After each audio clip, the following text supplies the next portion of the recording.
Hi అండి, నమస్తే. Welcome back to our channel voice of Lakshmi. Polkampalli Shanta Devi గారు రచించిన మంచుముత్యం అనే ధారావాహికల నుండి 6వ భాగాన్ని మొదలు పెట్టబోయే ముందు మన ఛానల్ ఎవరైనా ఫస్ట్ టైం చూస్తున్నట్లయితే ఛానల్ని తప్పకుండా సబ్స్క్రైబ్ చేయండి. అలాగే నవల మీకు నచ్చితే లైక్ చేయడం మర్చిపోకండి. ఇక నవల మొదలు పెడదామా? అత్తగారు చెప్పే కబుర్ల వల్ల కిషోర్ తనకెంతో పరిచితుడిలా కనిపించసాగాడు యమునకు. కిషోర్ ఒక కొంటె కృష్ణుడిలా, అల్లరి పిల్లాడిలా ముద్రపడిపోయాడు ఆమె హృదయంలో. కిషోర్ ఇంకొద్ది రోజుల్లో ఇల్లు విడిచిపోతాడనగా దిగిన ఫోటో యమున తన పెట్టెలో దాచుకుంది. మధ్యాహ్నం రాత్రి వేళల్లో ఆ ఫోటో ఆమె చేతుల్లో గుండెల మీద ఉంటుంది. ఆ ఫోటోని ఎంత చూసినా తనివి తీరదు యమునకు. యవ్వనోదయానికి చిహ్నంగా నూనూగు మీసకట్టు మొలుస్తూ ఉన్నది. ఆ కళ్ళు అత్తయ్య వర్ణించినట్లు ఎంత పెద్దవి! యమున అలా చూస్తుండగానే 16 ఏళ్ల అబ్బాయి కాస్త 22 ఏళ్ల యువకుడై కనిపిస్తాడు. ఆ మూర్తి తనని అనురాగంలో ముంచెత్తినట్టు, సరాగాలాడినట్టు యమున ఎదలో ఎన్నో కలలు, అలలు. ఆ అలలపై సయ్యాటలాడే మనసుకు ప్రపంచం తెలిసేది కాదు. తన భర్త ఎక్కడో బ్రతికే ఉంటే, ఇంటికి రావడమే జరిగితే యమున ఫోటోని గట్టిగా గుండెలకి హత్తుకుంటుంది. ఒకరోజు, శేషయ్య గారు, మీకో శుభవార్త తెచ్చాను. పోలీసు పటేలు వెంకటరెడ్డి హడావిడిగా వస్తూ అన్నాడు. ఏమిటయ్యా? రంగాపూర్లో ఉండే మా బావమరిది తన కొడుకును పట్నంలో మెడికల్ కాలేజీలో చేర్చడానికి తీసుకెళ్లాడట. అక్కడ మీ అబ్బాయి లాంటి వాడిని చూశానంటున్నాడు. మీరొకసారి వెళితే ఫలితం ఉంటుందని అనుకుంటున్నాను. కిషోర్ ఇంటి నుండి వెళ్ళిపోయిన కొత్తలో ఇలాంటి నీలి వార్తలు తెచ్చే వాళ్లకు కొరతుండేది కాదు. వాళ్ళు చెప్పిన చోటికల్లా శేషయ్య ఆశతో పరిగెత్తేవాడు. ఎండమావుల వెంట పరిగెత్తినట్లే అయ్యేది. కాళ్ళు ఇచ్చుకుంటూ ఇంటికి తిరిగి వచ్చేసరికి భార్య తన కోసం ఆశతో నిరీక్షిస్తూ ఉండేది. తర్వాత ఇలాంటి వార్తలు ఎవరు మోసుకొచ్చినా నమ్మటం మానేశాడు. పరీక్ష ఫెయిల్ అయ్యి కొట్టబోతే ఇంటి నుండి పారిపోయినవాడు మెడికల్ కాలేజీలో కనిపించడం ఏమిటయ్యా? వాడు నిజంగా బతికే ఉంటే ఏ హోటల్లోనో కాఫీ కప్పులు కడుగుతూ ఉంటాడు, లేదా ఎవరి జేబులో కొట్టి జైల్లో ఉంటాడు. మా బావమరిది గట్టిగా చెప్తున్నాడు, ఖచ్చితంగా అతడు మీ కిషోరేనని. అలాంటి వాడిని ఎవరిని చూశాడో? శేషయ్య ఒక నిట్టూర్పు విడిచాడు. కిషోర్ గురించి తను ఎన్ని కలలు కన్నాడు. వాడిని పెద్ద డాక్టర్ని చేయాలనుకున్నాడు. దరిద్రుడు పుట్టి తమనెంత కడుపు కోతగా గురిచేశాడు. పుట్టకపోయినా బాగుండేది. ఈ సంగతి విన్న సుబ్బలక్ష్మి, ఒకసారి వెళ్ళి చూసొస్తే పోయిందేమిటి అంది ఆశగా. యమునకి లోపల అదే ఆశగా ఉంది. కానీ శేషయ్యకి ఏమాత్రం ఆశ లేదు, వెళ్ళలేదు. పెరట్లో నీడు తోడుతోంది యమున. సుబ్బలక్ష్మి పిలుస్తూ వచ్చింది. మీ ఊరి నుండి ఎవరో వచ్చారే నీకోసం. ఎవరత్తయ్యా? మీ పక్కింట్లో ఉంటాడుట. ఈ ఊరు పని మీద వస్తుంటే నిన్ను చూసి రమ్మందిట మీ అమ్మ. వీడిక్కడికి తగలబడ్డా? యమున కంపరంగా అనుకుంది. వీడి కారణంగానే తను పుట్టింటికి దూరమైంది. వీడి కారణంగానే కర్రు కాల్చి తన ముఖం మీద వాతలు పెట్టబోయింది తన తల్లి. ఇక్కడికి వచ్చినా వీడి బాధ తనకి తప్పలేదన్నమాట. ముఖాన పట్టిన స్వేదాన్ని తుడుచుకుంటూ హాల్లోకి వచ్చింది యమున. రాజలింగం నులక మంచం మీద కూర్చుని ఉన్నాడు.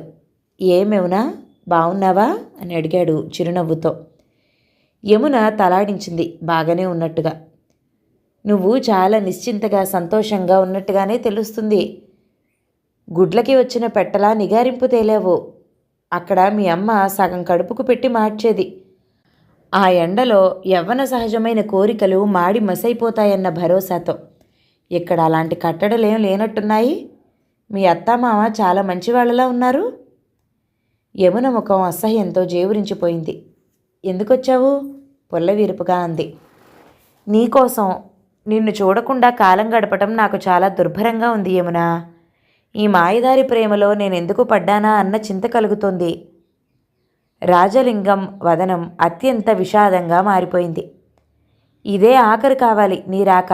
మళ్ళీ వచ్చావంటే మామగారితో చెప్పి నీకు తగిన శాస్తి చేయాల్సి వస్తుంది. ఎంత మారిపోయావు యమున. అత్తమామల్ని చూసుకున్నా, ఆస్తి చూసుకున్నా. రాజలింగం కళ్ళలో, గొంతులో రోషం బుస్సుమంది. వాగకు, మా అత్తయ్య వింటుంది. నాకదే కావాలి. సుబ్బలక్ష్మి గ్లాస్తో టీ తీసుకొచ్చి రాజలింగం పక్కనుంచింది. మా వదినగారు బాగున్నారా? పాపం ఒక్కతే కాలం ఎలా గడుపుతున్నదో అంది. యమున వచ్చేసప్పటి నుండి కామాక్షమ్మ గారు చాలా డీలా పడిపోయారండి. ఇది వరలో అయితే ఏదొచ్చినా ఒకరికొకరన్నట్టుగా తల్లి కూతురు ఉండేవారు. ఇప్పుడు ఏం చేసుకున్నా ఏం తిన్నా ఒక్కతే. ఒకరోజు అన్నం కూడా వండుకోకుండా పడుకుంటారండి ఏడుస్తూ. మా అమ్మ ఇరుగు పొరుగు కేకలేస్తే అప్పుడు లేచి 4 గింజలు ఉడకేసుకుని తింటారు. అమ్మది రాతి గుండె, వీడు అన్నీ వల్లిస్తున్నాడు అనుకుంది యమున. సుబ్బలక్ష్మి మాత్రం చాలా జాలి పడిపోయింది. అయ్యో పాపం, ఇన్నాళ్ళు కూతురి ఎడబాటు ఎరగని మనిషి. నువ్వొకసారి వెళ్ళి రావే యమునా. ఇప్పుడే వద్దత్తయ్య. యమున ఇక్కడికి వచ్చి చాలా మారిపోయిందండి.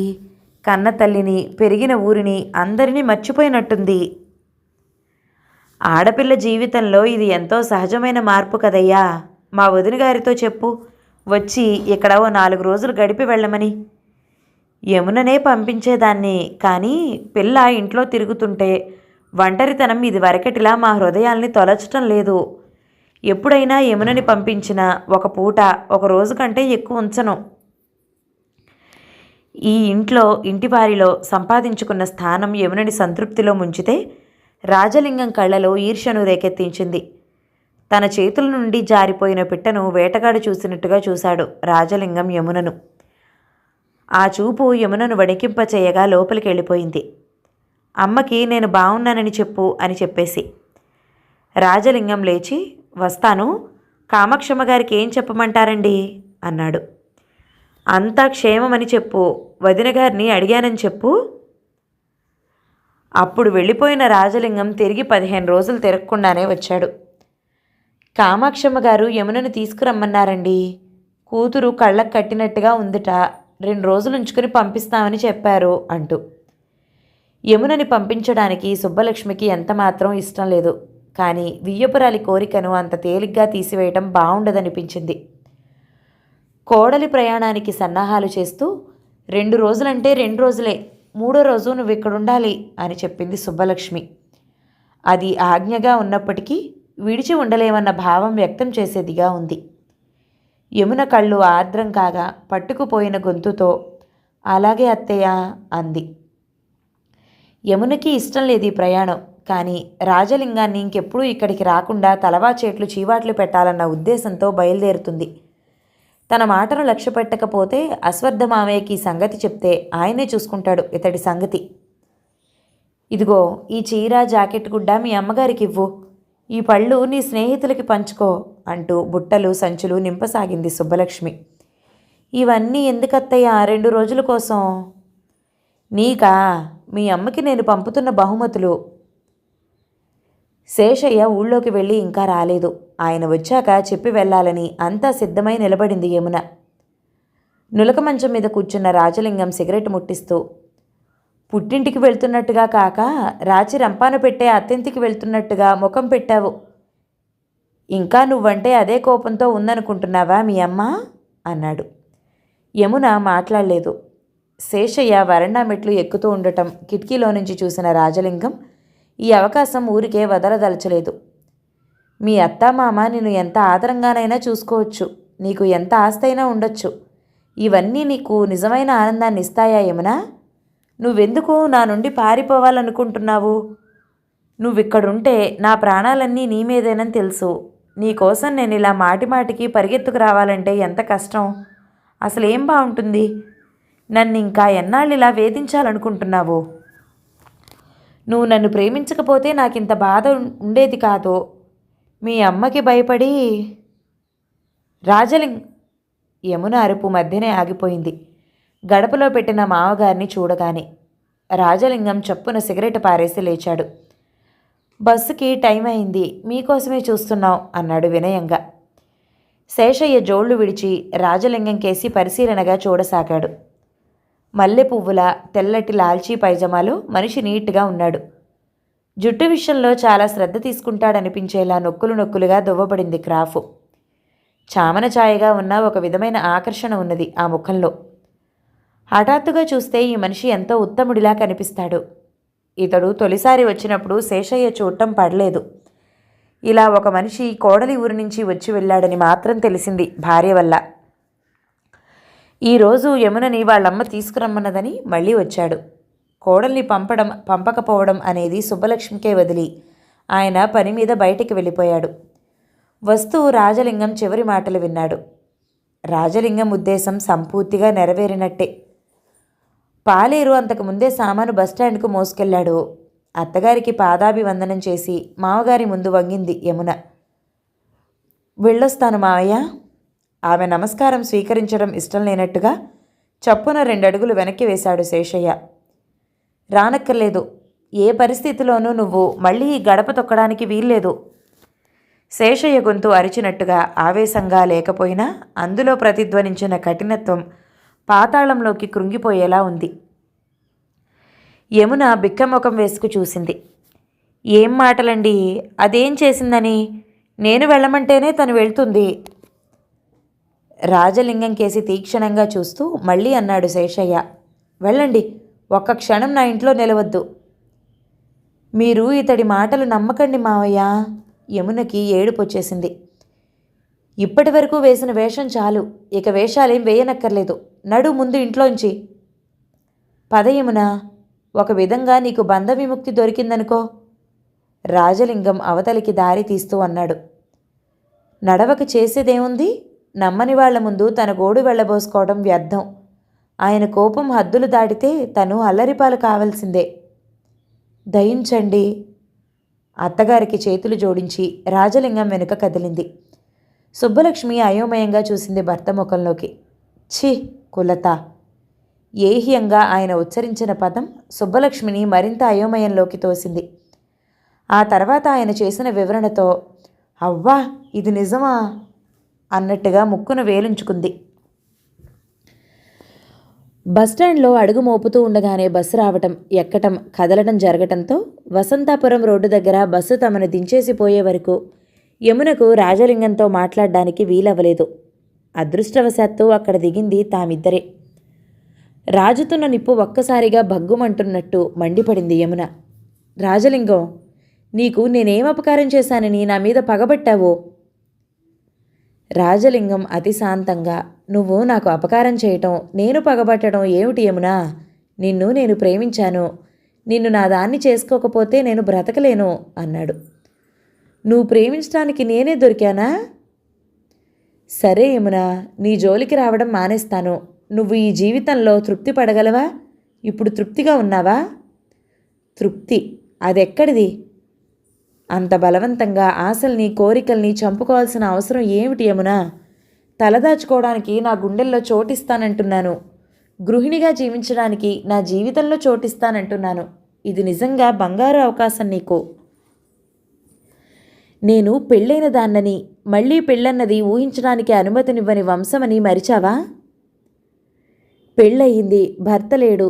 ఉన్నా వచ్చినా నీ అత్తగారింటి తలుపులు నీకు శాశ్వతంగా మూసుకుపోయినట్టే కదా. ఇక్కడ మీ అమ్మ సంగతి నాకంటే నీకే బాగా తెలుసు. యమునా, నీకు కోరికలు, ఆశలు ఉన్నాయి. సమాజ భయంతో బలవంతంగా చంపుకుని మనసుని, శరీరాన్ని ఎందుకు చిత్రహింస పెట్టుకుంటావు? ఈ గొప్ప వంశము, సదాచారము నీ జీవితానికి అర్థాన్ని, ఆనందాన్ని ఇవ్వగలవా? నువ్వు బాగా ఆలోచించుకో. పుట్టింటా అత్తింటా స్థానం చెడిన నీకు నేను కాక దిక్కెవరు? నువ్వు గొప్ప ప్లాన్తో నన్ను ఈ స్థితికి లాగావు. ఇందువల్ల నేనొక్కడినే సుఖపడను. తనకిప్పుడు 2 దారులు మిగిలి ఉన్నాయి. వీడికి లొంగైనా పోవాలి, చచ్చైనా పోవాలి. రాజలింగం పక్క ఊరి నుండి వస్తున్న రెడ్డిగారిని బండి ఆపి సామాను వేసి, పద యమున, ఆలోచించుకోవడానికి కావలసినంత టైం ఉంది అన్నాడు. నా రాకకి అమ్మకి ఏమని సమాధానం చెప్పను? చూడాలనిపించి వచ్చానని చెప్పు. ఆ తర్వాత సమస్యల్ని ముందు ముందే ఆలోచించుకోవటం వల్ల అవి భయం గొలుపుతాయి. సామాన్యంగా సమస్యల్ని మనం పరిష్కరించేదానికన్నా కాలం సులభంగా పరిష్కరిస్తుంది. నువ్వు తెచ్చుకోవాల్సింది మాత్రం గుండె ధైర్యం మాత్రమే. నువ్వు చాలా తెలివిగా నన్ను కులటను చేసి ప్రపంచం ముందు నిలబెట్టావు. 1000 గొంతుకలతో అరిచినా నా నిర్దోషిత్వాన్ని నమ్మేట్టు లేరెవరు. కన్నతల్లే నమ్మని స్థితికి తెచ్చావు. నా దోషం ఏమీ లేదు యమునా. నీ మీద నాకింత ప్రేమ ఏర్పరిచిన భగవంతుడిది దోషమంతా. నువ్వు దూషించదలిస్తే ఆ భగవంతుడిని దూషించు. కామాక్షి గురించి రాజలింగం చెప్పిన దాంట్లో అబద్ధం ఏమీ లేదు. కూతుర్ని అత్తారింటికి పంపించినప్పటి నుంచి కామాక్షి నిద్రాహారాలకు వేళ తప్పిపోయింది. భర్త పోయాక చుట్టుకోవాల్సిన ఒంటరితనం ఇప్పుడు చుట్టుకుందామెను. 18 ఏళ్లుగా కూతురితో కలిసి జీవించిన ఆ ఇంట్లో ఇప్పుడు తను ఒక్కతే ఉండటం ఎందుకో కడుపులో గుబులుగా ఏమిటో వెతుక్కున్నట్టుగా ఉంటుంది. పనిపాటల మీద శ్రద్ధ తప్పిపోగా గతాన్ని తవ్విపోసుకోవటం ఆలోచనలు ఎక్కువైపోయాయి. కూతుర్ని అత్తవారింటికి పంపించాక మాతృసహజమైన మమకారం మొదటిసారిగా ఆమె హృదయంలో పెల్లుబికసాగింది. యమున విషయంలో తను చాలా దారుణంగా ప్రవర్తించానన్న విషయం ఆమెకిప్పుడు స్ఫురించింది. తన అదృష్టం బాగలేక తన భర్త పోయాడు. దానికి యమున ఎంతవరకు బాధ్యురాలు? తండ్రి లేని పిల్లను తను మరింత మక్కువతో పెంచవలసిన మాట. తల్లి ప్రేమ కూడా కరువు చేసి బ్రతకడానికి ఇంత తిండి పడేసింది. కామాక్షి మనసు నిండా కూతురు నిండిపోగా ఒక్కసారి పిల్లదాన్ని చూసి గుండెలో కదుముకుంటే బాగుండేదని తహతహలాడిపోతుంది. అశ్వత్థను పిలిచి పంపిద్దామా అనుకుని మళ్ళీ ఆ ఆలోచన విరమించుకుంది. దానికి అదృష్టవశాత్తు అత్తవారింట కాస్త చోటు దొరికింది. దానికి బుద్ధి పుట్టి అత్తమామల అనుమతి తీసుకుని వచ్చినప్పుడే బాగుంటుంది. ఈరోజు తెల్లవారినప్పటి నుండి కడుపులో గుబులు ఎక్కువ కాగా పడుకుని 1 గంటకు లేచి స్నానం చేసింది. చేతబావికి వెళ్ళి నీళ్లు తెచ్చి వంటకు వెళుతూ ఉండగా అమ్మా అన్న పిలుపు వినవచ్చింది. నాగస్వరం విన్న నాగుబాముల గిర్రున వెనక్కి తిరిగింది కామాక్షి. సంభ్రమంతో గొంతు తడబడగా జీవితంలో మొదటిసారిగా మాతృమమతనంతటినీ పొదివి యమునా అని పిలిచింది. బావున్నావా తల్లి? యమున పరిగెత్తుకు వచ్చి ఆమె దాచిన చేతుల్లో దూరి గుండెలకు హత్తుకుపోలేదు. ఒక విధమైన సంకోచంతో తప్పు చేసిన భయంతో నిలబడ్డ చోటు నుండి కదల్లేదు. మూగబొమ్మలా నిలబడిన యమునను కళ్ళింత చేసుకుని చూసింది కామాక్షి.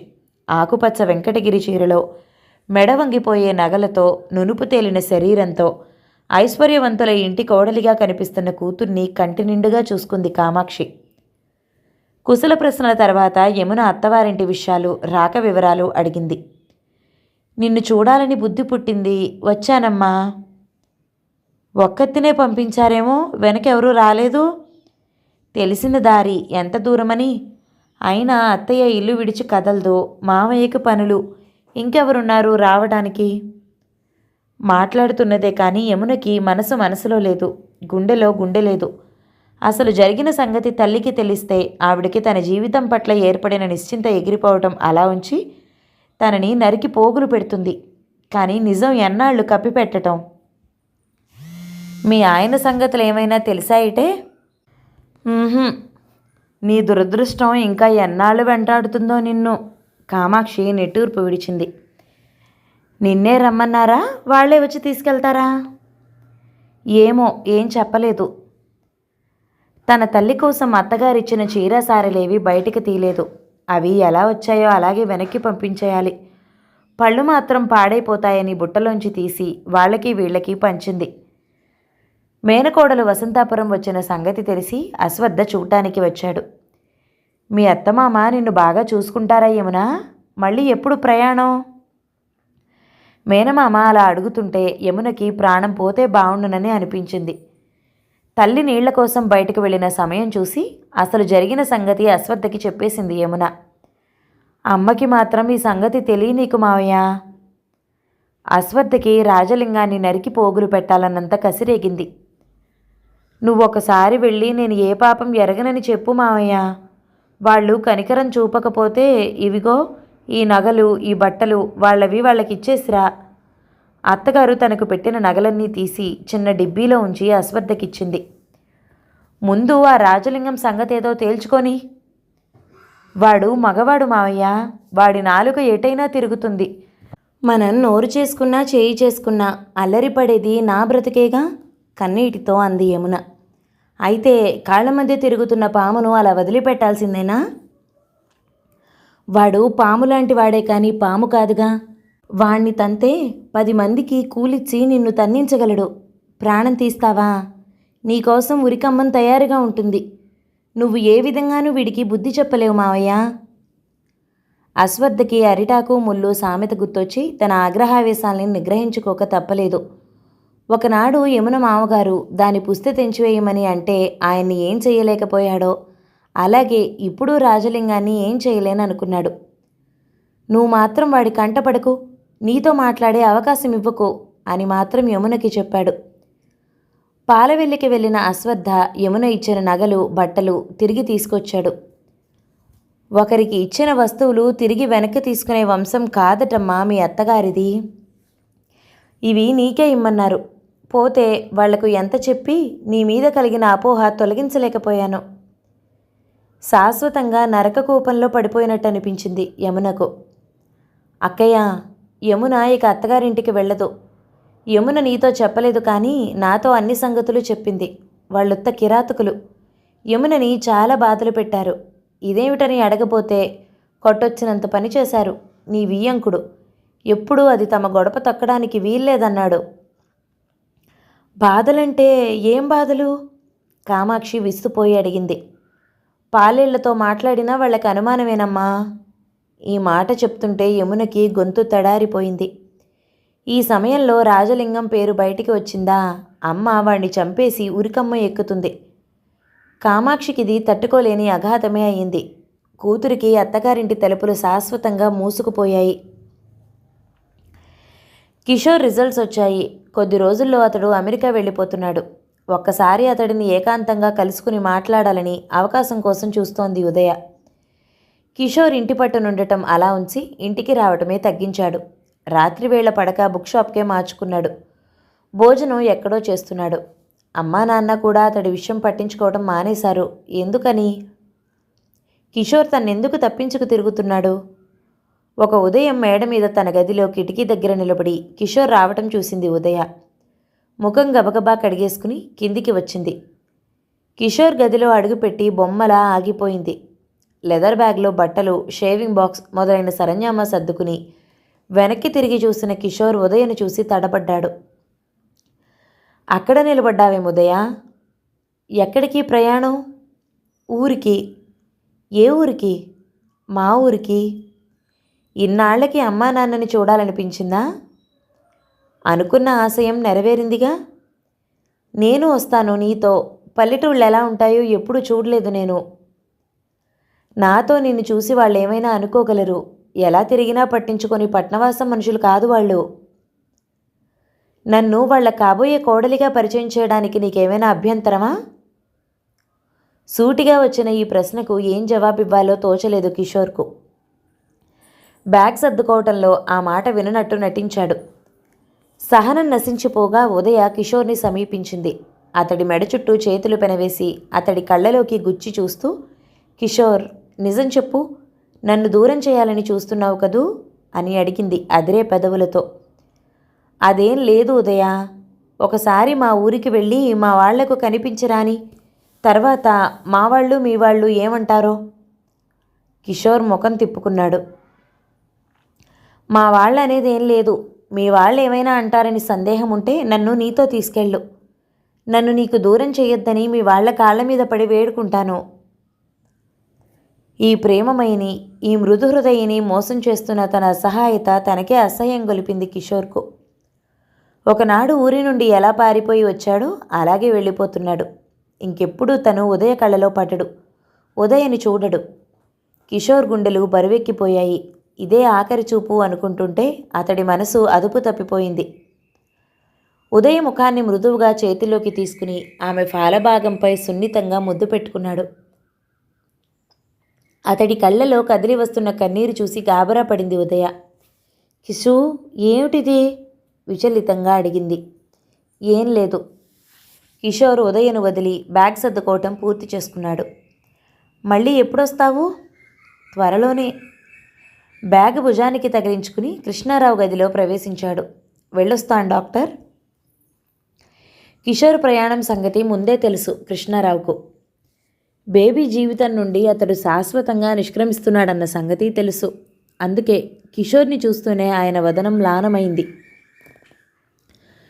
మనసుని ధర్మబద్ధం చేయకపోయినా జీవితాన్ని ధర్మబద్ధం చేసుకోవాలని ఉదయకి దూరం అయిపోతున్నాను. కానీ ఈ ప్రపంచంలో ఉదయ తర్వాతే నాకింకెవరైనా. నేనెక్కడున్నా ఉదయక్షేమమే కోరుకుంటాను డాక్టర్.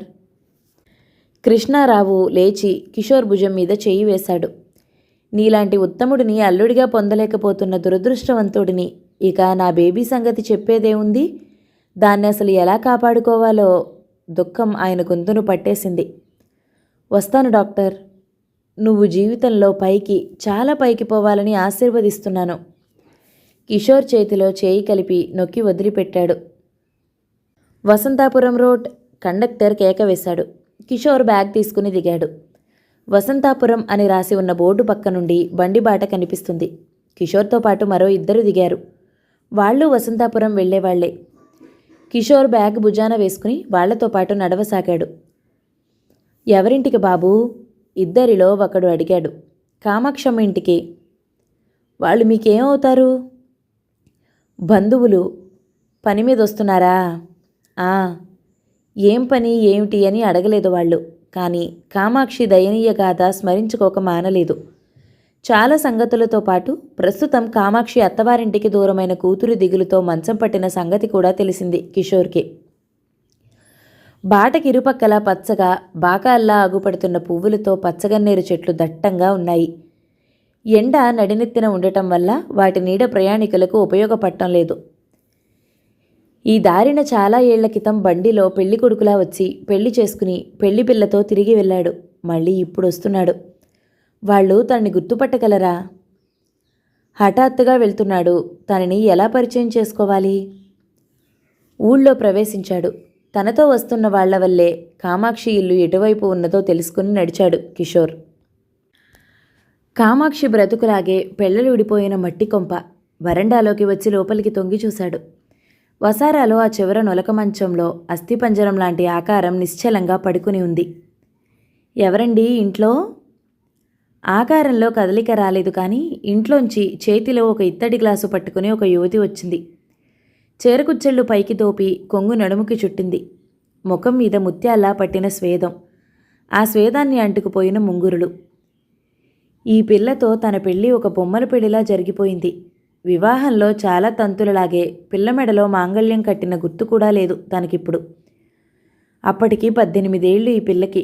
తనకి కట్టబెట్టిన పట్టుచీర జారిపోతుంటే అవస్థపడటం, ముత్తైదువులు బుట్టబొమ్మలా ఉన్న ఈ పిల్లని చూసి నవ్వటం, చెండాటకి కూర్చోపెడితే నిద్ర ముంచుకు వచ్చి తల తన ఒళ్ళో పెట్టుకుని పడుకోవటం లీలగా గుర్తున్నాయి. హఠాత్తుగా అతడిని చూసి ఓవైపు కంగారు పడుతుంటే అతడి చూపులు మరింత కంగారు పెట్టాయి యమునకు. ఎవరు కావాలండి? అంది అదిరే పెదవులతో. దాహంగా ఉంది, కొంచెం నీళ్ళిస్తారా? లోపలికి రండి. యమున గ్లాసు తల్లి మంచం దగ్గర చెక్కపెట్ట మీద ఉంచి అతడు కూర్చోవడానికి పాతకాలం నాటి కుర్చీ ఒకటి చూపి లోపలికి వెళ్ళింది. కిషోర్ బ్యాగ్ కింద పెట్టి జోళ్లు విడిచి కుర్చీలో కూర్చున్నాడు. యమున పొడుగాటి గ్లాసులో మజ్జిగ తేట తెచ్చింది. ముందు కాస్త మంచినీళ్ళు ఇవ్వండి. ఈ ఇంటికి తాను అతిథా అల్లుడా? ఎందుకో నవ్వొచ్చింది కిషోర్కు. కొంచెంసేపు అతిథిగానే ఉండదలుచుకున్నాడు. గ్లాస్ కింద ఉంచి మళ్ళీ లోపలికి వెళ్ళింది యమున. ఆమె మంచినీళ్లు తెచ్చేలోగా కిషోర్ కామాక్షి మంచం సమీపించి ఆమె పరిస్థితి చూపులతోనే గమనించాడు. ఆవిడ జ్వరపు మగతలో సన్నగా మూలుగుతోంది. యమున చెంబు నిండా చల్లటి మంచినీళ్లు తెచ్చి ఇచ్చింది. నీళ్లు తాగి చెంబులో మిగిలిన నీళ్లు బయటికి వచ్చి ముఖం మీద చల్లుకున్నాడు కిషోర్. లోపలికి వచ్చి ఖాళీ చెంబు యమునకిచ్చాడు. మజ్జిగ తాగి గ్లాస్ కింద పెట్టి, మీ అమ్మగారా అని అడిగాడు. అవునన్నట్లుగా తలాడించింది యమున. జ్వరమా? అవునండి, ఎన్ని మాత్రలు వేసినా తగ్గటం లేదు. ఎవరిస్తున్నారు మందు? ఈ ఊళ్ళో డాక్టర్ లేడు. రాజలింగమని మా పక్కింటబ్బాయి టౌన్లో డాక్టర్ గారిని అడిగి తెస్తున్నాడు. అవే 3 పూటలా వేస్తున్నాను. మాట్లాడుతున్నదే కానీ ఇతడెవరన్న ప్రశ్న యమున కళ్ళలో కదలకపోలేదు. ఈ ఊళ్ళో సీతాపతి ఇల్లెక్కడో తెలుసా? ఏ సీతాపతి? సీతాపతి. ఆ పేరుగల వాళ్ళెవరూ లేరండి. వాడు నా క్లాస్మేట్. అమెరికా వెళ్లే ముందు ఒకసారి తప్పక కలిసి పొమ్మని చెప్పాడు. అలాగా, మీరెక్కడి నుండి వస్తున్నారు? హైదరాబాద్ నుండి. అయితే మీరు ఉదయం ఎప్పుడో బయలుదేరుండాలి. భోజనం మీరు పెడితే తింటాను. కిషోర్కి ఆకలి మండిపోతుంటే చప్పున అనేశాడు. జావ చల్లారిపోతుంది, అమ్మకి జావ ఇచ్చి. అమ్మా, కొంచెం లేస్తావా? ఏమిటే? ఆవిడ కళ్ళు తెరవకుండానే అడిగింది. జావ తెచ్చానమ్మా. జావ వద్దు, ఏమి వద్దు. నువ్వు పూట పూటకి ఏమీ తీసుకోకపోతే ఎలా? యమున దీనంగా అడిగింది. ఏమీ తీసుకోవాలని లేదు. కామాక్షి ఒత్తికిల్లి కళ్ళు తెరిచి కిషోర్ను చూసింది. ఎవరయ్యా నువ్వు? ఆవిడ గొంతు హఠాత్తుగా కర్కసత్వాన్ని పుంజుకుంది. కిషోర్ తడబడిపోయాడు. యమున కంగారుగా చెప్పింది. అతడు హైదరాబాద్ నుండి ఎవరో సీతాపతి అనే ఆయన కోసం వచ్చాడని, ఇల్లు దొరకక మన ఇంటికొచ్చాడని. కామాక్షి శాంతపడి భోజనం చేశావా అని అడిగింది కిషోర్ని ఉద్దేశించి. తినలేదటమ్మా. నువ్వు గ్లాస్ అక్కడ పెట్టేసి ముందు ఆయనకి భోజనం పెట్టు. కామాక్షి మళ్ళీ ఆయాసంగా కళ్ళు మూసుకుంది. మీరు స్నానం చేస్తారా? చేస్తాను. అయితే రండి, స్నానాల గది చూపెడతాను. కిషోర్ దుస్తులు మార్చి లుంగీ చుట్టుకున్నాడు. తుండు సబ్బు తీసుకుని యమున దారి చూపగా దొడ్లోకి నడిచాడు. అతడు స్నానం చేసి వచ్చేసరికి వంటగదికి ఆనుకుని ఉన్న వరండాలో పీట వేసి ఆకులో భోజనం వడ్డించింది యమున. 6వ భాగం సమాప్తం. మిగతా నవలని తర్వాతి భాగంలో విందామండి. నవల మీకు నచ్చితే లైక్ చేయండి, షేర్ చేయండి, మంచి కామెంట్ చేయండి. అలాగే మన ఛానల్ని తప్పకుండా సబ్స్క్రైబ్ చేయండి. Thank you so much for watching. నమస్తే.